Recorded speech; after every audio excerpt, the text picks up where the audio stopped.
Assalamualaikum warahmatullahi wabarakatuh. Halo anak-anak. Pada kesempatan kali ini kita akan belajar tema 6 tentang panas dan perpindahannya. Subtema 1 pembelajaran ke-1 untuk kelas 5 semester 2. Jangan lupa anak-anak berdoa terlebih dahulu sebelum menonton video ini. Materi yang akan kita pelajari pada pembelajaran kali ini yaitu materi Bahasa Indonesia KD 3.3 tentang teks eksplanasi dan materi IPA KD 3.6 tentang sumber energi panas dan perpindahan kalor. Anak-anak, perhatikan gambar-gambar peristiwa berikut ini. Gambar kegiatan manakah yang paling sering kamu lihat dalam kehidupan sehari-hari di sekitarmu? Apakah persamaan semua gambar tersebut? Nah, semua gambar di atas berhubungan dengan kalor atau energi panas. Tahukah kamu sumber energi panas apa saja yang ada pada gambar tersebut? Ya, ada api dan matahari. Berikut ini contoh teks eksplanasi berjudul sumber energi panas. Benda yang dapat menghasilkan energi panas disebut sumber energi panas. Sumber energi panas dapat kita jumpai di alam, salah satunya adalah matahari. Matahari merupakan sumber energi panas terbesar. Semua makhluk hidup memerlukan energi panas matahari.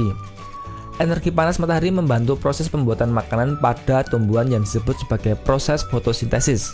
Makanan yang dihasilkan dari hasil fotosintesis menjadi sumber energi bagi makhluk hidup lainnya, termasuk manusia.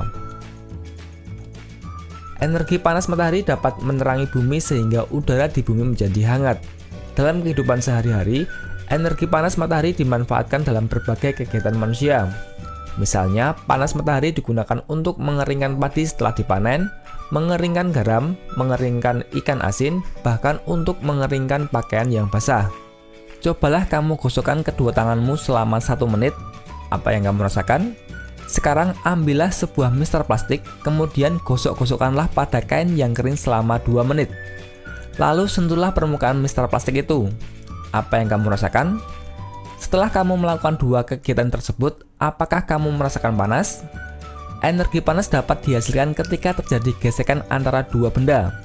Pada kegiatan di atas, gesekan antara kedua telapak tanganmu dan gesekan antara mister dan kain dapat menimbulkan energi panas. Selain matahari dan gesekan antara 2 benda, energi panas juga dapat diperoleh dari api. Pada zaman dahulu, orang mendapatkan api dengan cara menggosokkan 2 buah batu yang kering sampai keluar percikan api. Selain itu, nenek moyang kita dahulu menggunakan kayu kering lalu digosok-gosokkan dengan tanah yang kering sampai keluar api. Ternyata, gesekan 2 benda antara 2 batu kering dan gesekan antara 2 kayu kering dapat menghasilkan energi panas berupa api. Saat ini, api mudah dihasilkan dari korek api dan kompor. Dari teks eksplanasi tersebut, kita dapat menjawab pertanyaan-pertanyaan berikut ini. Apa yang dimaksud dengan sumber energi panas? Sumber energi panas adalah segala sesuatu yang menghasilkan panas. Sebutkan paling sedikit 2 sumber energi panas yang kamu ketahui. Matahari dan api. Apa saja manfaat yang didapatkan makhluk hidup dari matahari? Energi panas matahari membantu proses pembuatan makanan pada tumbuhan yang disebut sebagai proses fotosintesis. Makanan yang dihasilkan dari hasil fotosintesis menjadi sumber energi bagi makhluk hidup lainnya, termasuk manusia. Matahari menerangi bumi sehingga udara di bumi menjadi hangat. Panas matahari juga dapat digunakan untuk mengeringkan padi setelah dipanen, mengeringkan garam, mengeringkan ikan asin, bahkan untuk mengeringkan pakaian yang basah. Tunjukkanlah cara-cara sederhana untuk membuktikan adanya energi panas di sekitarmu. Menggosokkan kedua telapak tangan selama 1 menit. Bisa juga dengan menggosok mister plastik pada kain yang kering selama 2 menit, kemudian sentuh permukaan mister. Bagaimanakah cara nenek moyang kita untuk mendapatkan api? Nenek moyang kita menggosokkan 2 buah batu yang kering sampai keluar percikan api. Selain itu juga dengan menggosokkan kayu kering ke tanah yang kering juga hingga keluar api. Mengapa api sangat penting dalam kehidupan manusia? Api dapat digunakan untuk memasak, menjadi pengganti lampu, dijadikan api unggun untuk menghangatkan tubuh, dan lain-lain.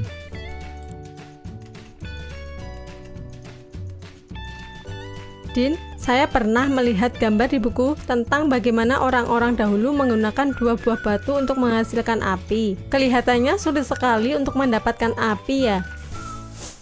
Saya juga pernah melihatnya Siti, tapi aku melihatnya di sebuah majalah anak-anak. Beruntung kita dapat membaca ya Siti. Ada banyak media cetak yang berisi informasi penting yang dapat menambah pengetahuan kita. Betul Udin, membaca merupakan salah satu kegiatan kegemaranku.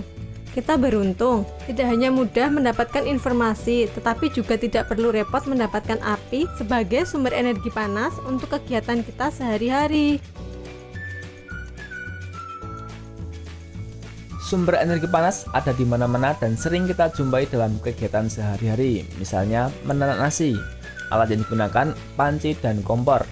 Sumber energi panas yang digunakan yaitu api dari kompor. Bisa juga menggunakan alat penanak nasi elektrik. Nah, tentu saja sumber energi panas yang digunakan yaitu listrik. Selanjutnya merebus air. Ini sama ya alat dan sumber energi panasnya. Nah, selanjutnya menyetrika pakaian. Alat yang digunakan setrika arang. Sumber energi panas yang digunakan panas dari arang. Bisa juga menggunakan setrika listrik. Nah, sumber energi panas yang digunakan tentu saja listrik. Selanjutnya mengeringkan pakaian. Alat yang digunakan mesin pengering pakaian. Sumber energi panas yang digunakan listrik. Bisa juga dengan jemuran. Sumber energi panas yang digunakan yaitu dengan memanfaatkan matahari. Matahari merupakan salah satu sumber energi panas yang paling besar di muka bumi. Energi panas matahari dapat menyebabkan peristiwa perubahan di alam yang mudah kita lihat dan amati. Nah, anak-anak di rumah bisa melakukan percobaan atau pengamatan.